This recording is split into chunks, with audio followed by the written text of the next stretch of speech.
Alright guys, this is the, I guess part 4 of the -70 chest freezer. I'm going to go over a few things real quick, and it's pretty basic, but I'll show you what we did. Alright. Okay. We got the system running. We're down to -84 Celsius. Okay. We got a thermocouple here. You can see it's going in the freezer.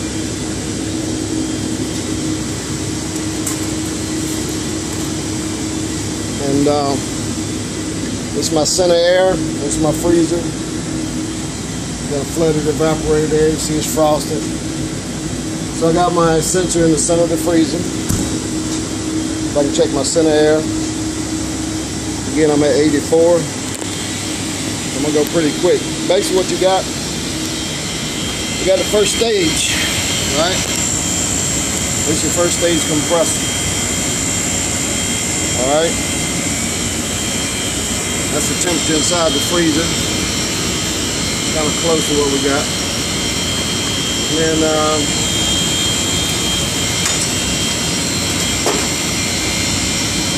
I do this with one hand here.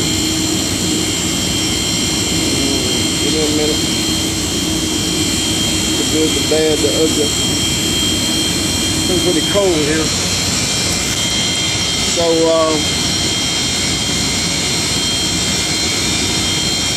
let's check the we're going to check the first stage heat exchanger. That's your second stage condenser. The first stage evaporator. Can't get that in there. It's about 40, so about 42, about 41.6 Celsius. And that's your heat exchanger. So you check the charge on that, check the heat exchanger temperature. You got a sensor that tells the second stage whether the first stage heat exchanger made temperature. Alright, we're going to open this up. We're going to open this up. Alright. Alright, you got the first stage here, which is your head pressure here. And we don't have the low side hooked up. I don't think I do.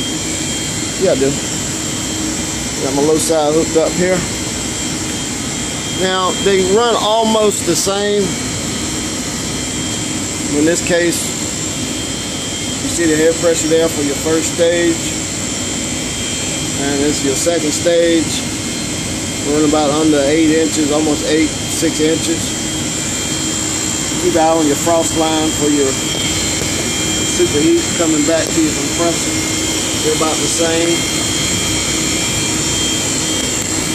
They're about the same there. And your head pressure for your second stage is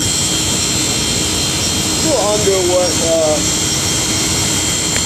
they used to almost run the same, the older ones, but capital issues are different now, so that's what your head pressure is running. First stage is 404A, second stage is 508B, with a little propane. And that's mainly it. So you see, you've done the retrofit. First stage is on your left, second stage is on your right. And that's it. This is a Cascade refrigerator system for -80 freezer. So what we're going to do, the issue we had with the compressors trying to start, you don't run into that issue a lot. So compressors were tight, so we had to reduce the static charge so the compressors would start. So I got them running. So now what I'm going to do now is tighten everything up. Then I'm going to shut it down and warm it up for the weekend.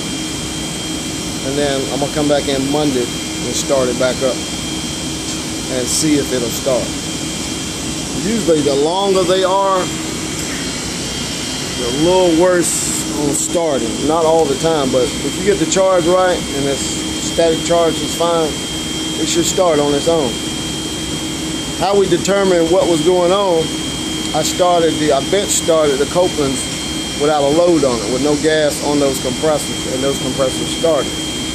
So somewhere along the line, those compressors got tight, would not start under charge, and I guess under head pressure.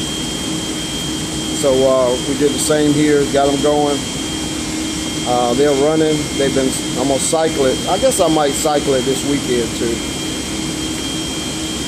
But I've seen it cycle, so that's really not gonna be an issue. But I'm gonna warm it up to room temperature. And I'm gonna restart the freezer, and we're gonna see if the compressor will start under the full load, because we got the freezer at temperature. And what I did, you lower your set point colder, so you'll run at the bottom out temperature, so you'll know if you're charged correctly. Now a lot of them have 4 thermocouples, 2 for the first stage and 2 for the second. In this case, we had to dial the charge in, and also, like I said, you watch your frost line, and they're usually about the same. Okay, I hope it's just added to, you know, what we do out here. You know, we can do a lot of different things besides HVAC, and it's just part of the trade, and it's something I like to do. I don't do a lot of it, but it's something I like to do. So take care, and we'll see you on the next one. Thank you.